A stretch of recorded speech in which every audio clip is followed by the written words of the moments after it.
Welcome to the Bad Fan Podcast. This is our MLB Trade Deadline Special for 2022, and this is a place where you hear all about your favorite things from a point of view that probably will go against the grain of a normal fan. Today is all about the moves that have been made so far from this trade deadline.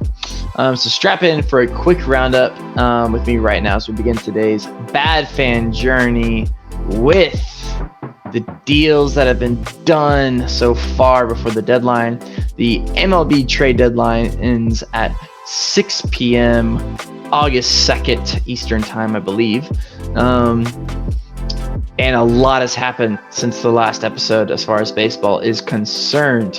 So we're just going to jump right into it. If you notice, I'm wearing a Tottenham jersey right now.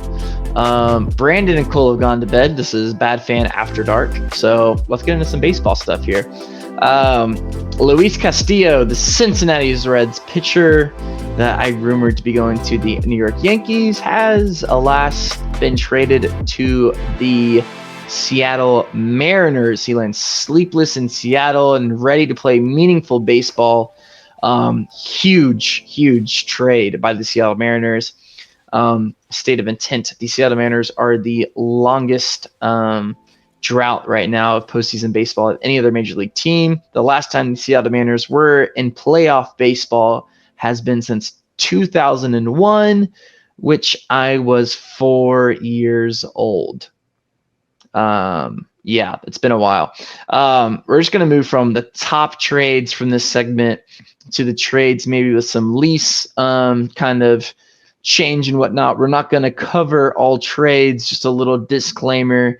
And I'll touch on some Brave stuff at the end with my take on how our Atlanta Braves are doing this deadline as well.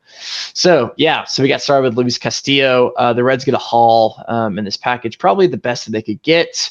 A lot of prospects from the Mariners and whatnot. We're not going to get into that, though, right now. We're just going to kind of hit rapid fire with these trade deadlines and do a deeper dive in a later episode. So later, we're going into this Josh Hader from the Milwaukee Brewers. Josh Hader, longer hair than myself, has been traded from the first place Milwaukee Brewers in the National League Central Division to the San Diego Padres. This is a deal that honestly came out of left field. No, really, this is a deal that I did not expect to happen whatsoever. Josh Hader getting traded, coming back the other way is borderline MLB ready talent in the sense of contributing to the Brewers are going to be making the playoffs, and this is what they're getting in return. The Brewers are getting Dinelson Lamet. He's a starting pitcher from the San Diego Padres, Taylor Rogers, who is a relief pitcher, and a couple of prospects to come along in hand. Now, Josh Hader was owed $16 million this following year on his contract. And it's the money matters here, which is kind of disappointing. The Brewers are the Atlanta Braves of the National League Central, kind of operate as this mid-level, low market level team in that division. From a Brewers fan, this is definitely a statement of intent of, Josh Hader, getting rid of Josh Hader does not make your team better in simple terms. Long terms, the jury's kind of out. The trade's not horrible, but you don't expect it from a team that's leading the division in the NL Central. Hard to see this make the Brewers better. On the flip side, the San Diego Padres get Josh Hader. Whether it's a name shock value, Hader has not been as consistent as he has been in years past in the major league level, but the Padres are definitely saying, hey, we're going for it. Whether it be the seventh time in a row, will it work out? I don't know. We're going to keep going. The Yankees coming in with another huge trade after Luis Castillo. The next highly touted starting pitcher on the market was Frankie Montas from the Oakland Athletics. The Yankees get Frankie Montas. This is huge. The Yankees have recently put Luis Severino onto the 60-day injured list, which means he will not be available for the entire month of August, which is, you don't know what pitcher you're going to get, is obviously what the Yankees are feeling. So they wanted to shore up some talent here in Frankie Montas. I would personally say regarded a little bit lower than Luis Castillo. Maybe it was an issue of prospects wanting to give up.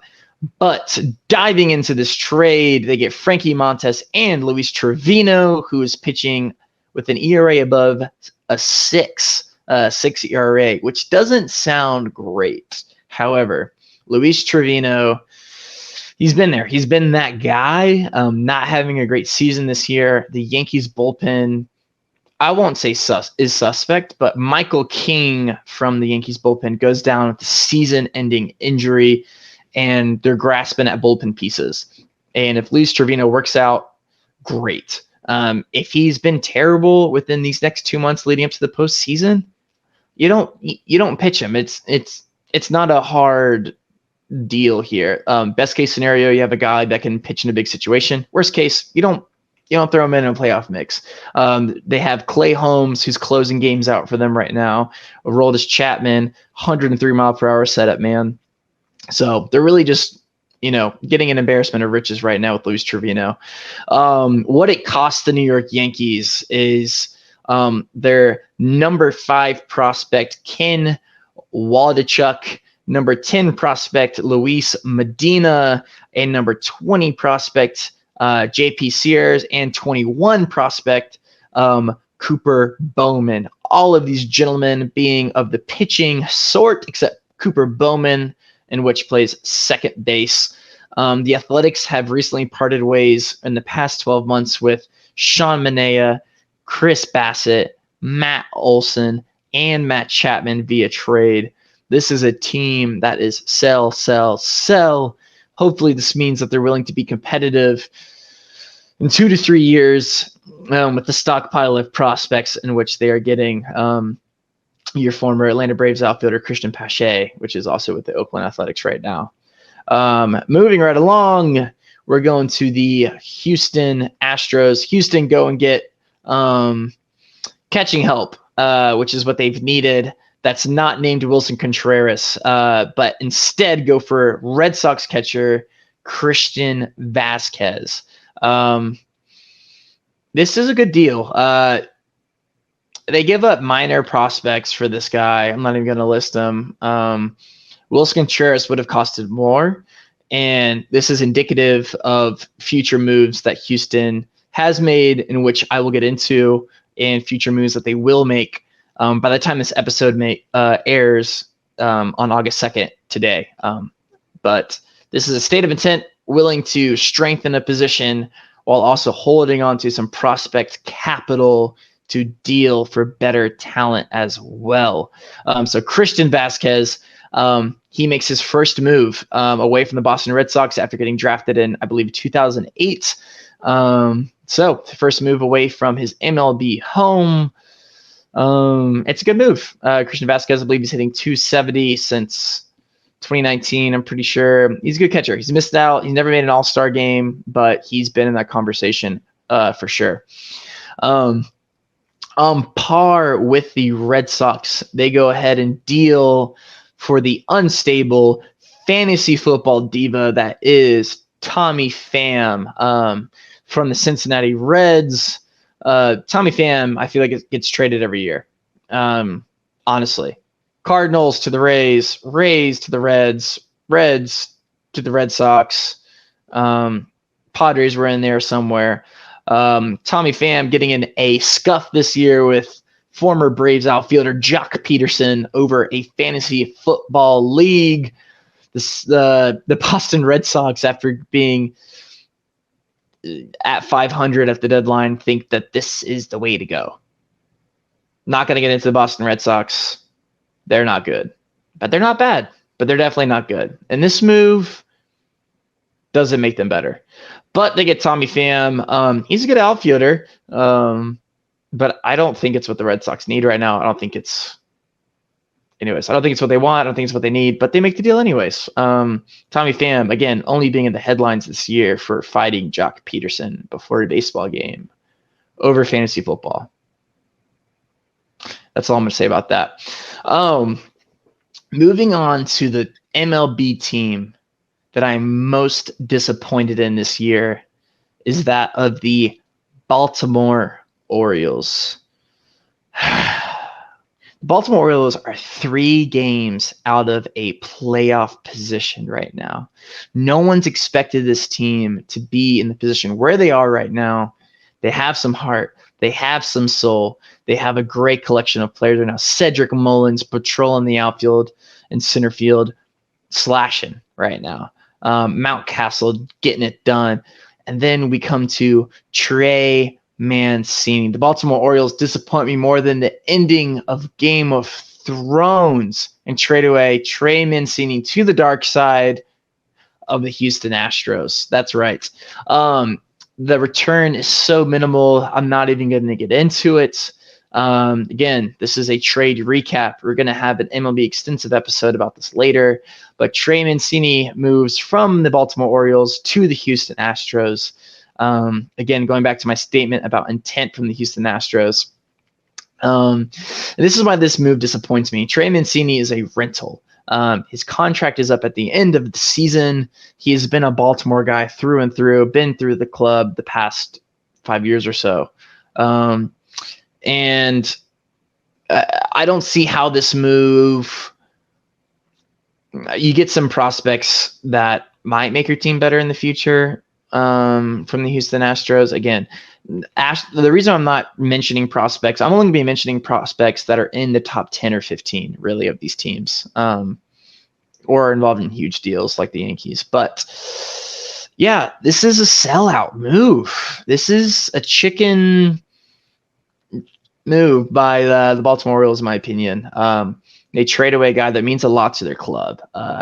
Not numbers based wise, he's not having a phenomenal season, but he's a guy that's in the clubhouse that helps you go for your playoff push, that gets the fans bought in, that gets 30,000 fans at Camden Yards in the dog days in the second week of August, as opposed to we're throwing in the towel.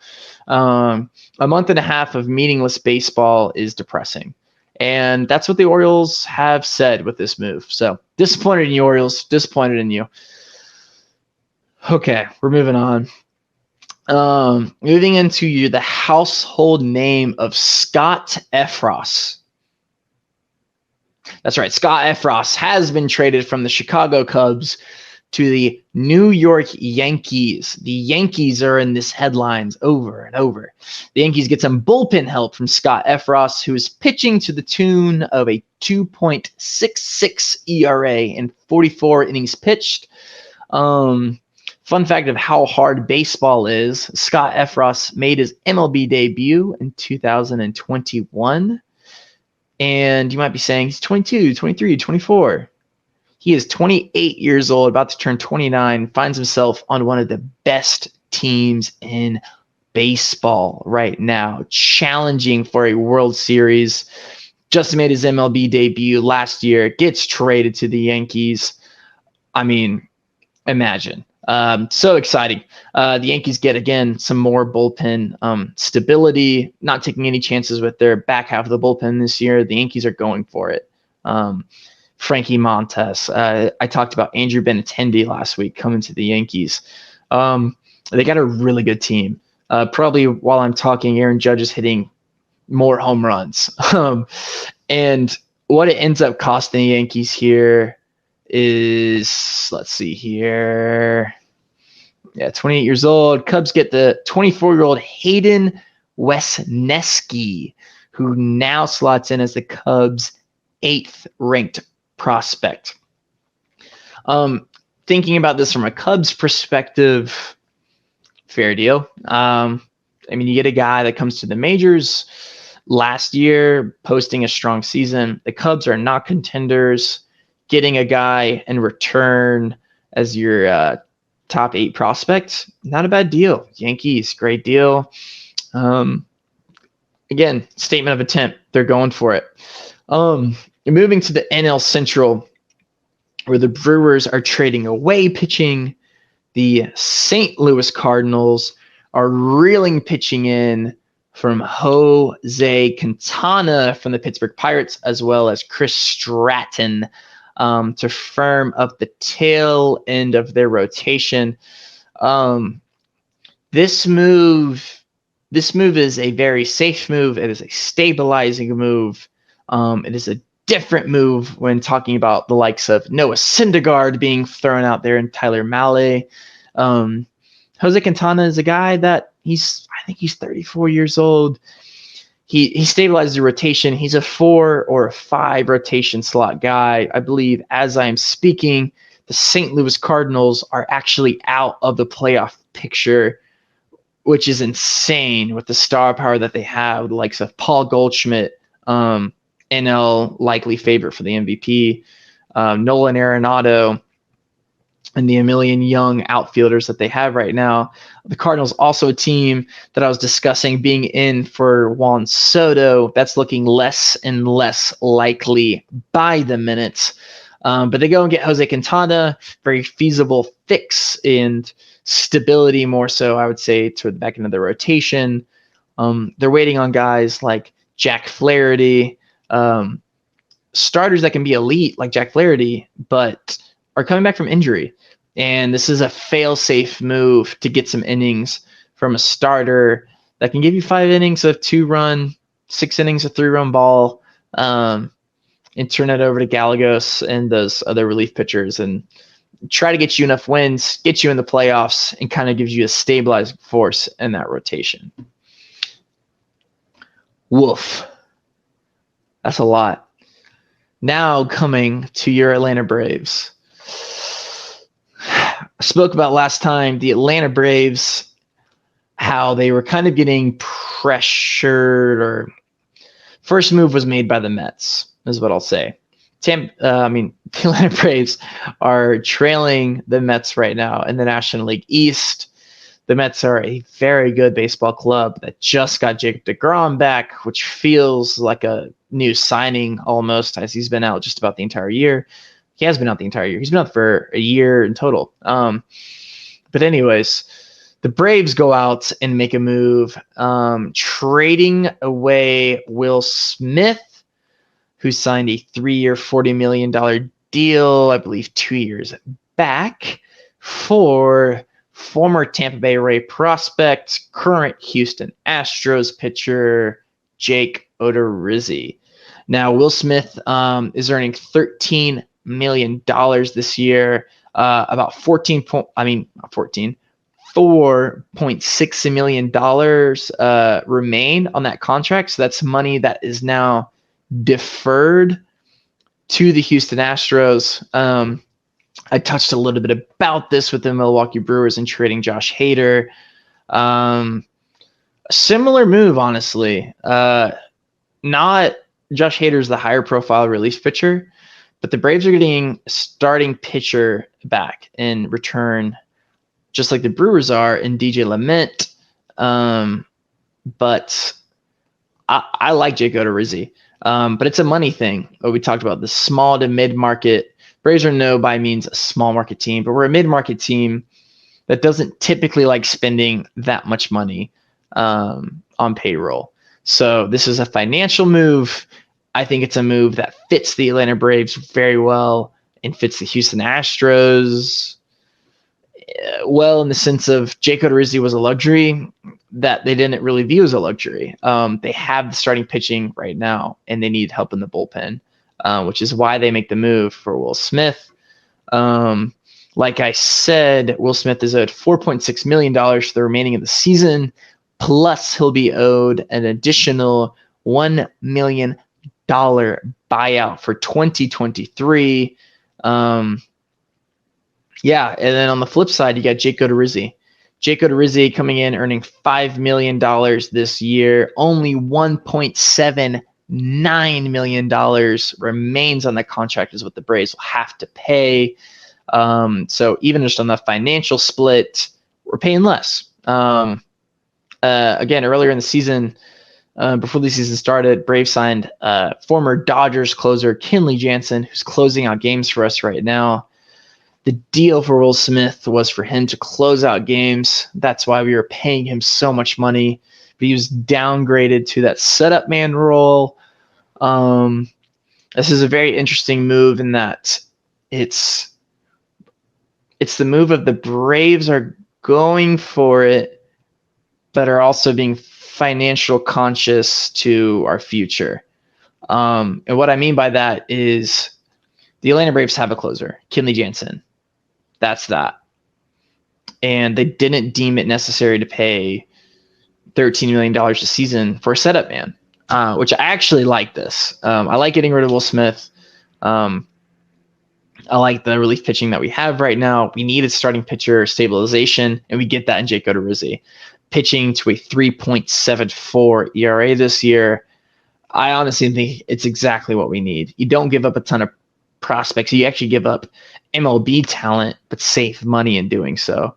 It's a state of intent. Jake Odorizzi, I believe this is the last year of his contract, gained financial surplus in trading away Will Smith, a need in starting pitching. And I think it's a good move for the Atlanta Braves. Keeping it with the Atlanta Braves, I also talked about us needing to strengthen the outfield position last week. And lo and behold, the two moves that the Braves have made this trade deadline so far has been for a starting pitcher and an outfielder. From the Detroit Tigers, the Braves trade for the monster, the legend, who's batting .205, Robbie Grossman from the Detroit Tigers. Yeah, I said 205. It's easy for Braves fans to look at this deal and not bat an eye at it, which, to be honest, I don't really either. However, again, a lot of this about the deadline is about statements of intent, seeing what this team does, seeing what your team does. And the Braves trade for Robbie Grossman, who hit .240 last year. He's an average outfielder. And we talked about this last week in the dealings with Tyler Naquin and Andrew Benintendi. Now, Andrew Benintendi hits the ball a lot better than Robbie Grossman, and so does Tyler Naquin. But the type of player is, I guess, more to the Naquin stance, is the same of depth. Teams that are going to the playoffs this year are stocking up on outfield depth. The Braves have lost Adam Duvall, and I don't want to watch Marcell Ozuna have to throw a baseball from the outfield in October in a high-stress situation. I will probably have nightmares about it tonight. So Robbie Grossman alleviates that in myself. He has an above-average walk rate of 11.9%, which isn't bad, honestly. And I think the Braves, again, we kind of talked about this last episode. The Braves are coming off a World Series year. The Jake Odorizzi signing is honestly pretty huge. And the Braves are a collective, you know. It's the Dansbys, it's the Wilson Contreras, it's the Michael Harris, it's Matt Olson, it's Orlando Arcia. It's seeing what we get out of Ozzy Albies once he comes back, hopefully this month. And that'll be the way that the Braves win the World Series in 2022 if they do. I like that we've done something. Jake Odorizzi, it's a big move. 32-year-old, not really high stress. Again, like I said, we're owing him $1.79 million. Actually saving money on trading Will Smith, who's been suspect this year. So happy with the Braves moves. Wouldn't mind maybe another outfielder tomorrow. Fingers crossed for Jock Peterson. Great PR move. Also a great move for myself that my pearl necklaces that I bought last year don't go to waste and I can wear them again. That's all I got right now for the MLB trade deadline. Like I said, by the time this episode airs on August 2nd, the deadline is closing at 6 p.m. Plenty of more moves to come. Real quick, on the Shohei Ohtani. I kind of mentioned it last time. The Angels were throwing it out there that he might be on the move. They said today that they're no longer listening to offers. They never were in the first place. They were just looking for some press. That was never going to happen. Juan Soto, again, I still don't think he's going to be on the move. I don't think the Cardinals deal for him. The Yankees go and get Montes, and they traded a decent amount of prospects away for him, for Frankie Montes and Luis Trevino. So I don't think they go for Juan Soto. They definitely could. And if they go for Juan Soto, even more so now after they've dealt for the Oakland starting pitcher, Frankie Montes. I mean, they're World Series favorites if they get Juan Soto, but I think he's staying put. I think it's all lip service. And I'm glad it hasn't distracted teams from making moves from this deadline, because that's what I enjoy talking about. That about wraps up things for what we know about the deadline so far. Again, things are changing by the minute. Just got done recording our Premier League preview. And while we were recording that episode, got a notification on my phone that the Braves have traded for Robbie Grossman and Jake Odorizzi. So that's the glory of baseball, and that's why I love it. It's always an entertaining spectacle, and this year has been so far no different. So please support our coverage of the MLB by becoming a bad fan through subscribing, clicking the bell below the video to get notified every time that we want to throw out episodes for y'all. Interact with us on Twitter, and Instagram with your biggest reactions. And again, I have been your solo host for Major League Baseball news, Stephen Curl. I will see you in the next one. And looking forward to going through an MLB deep dive with y'all probably sometime next week. So stay tuned. Appreciate you guys. Much love. And that's all I got. Peace out.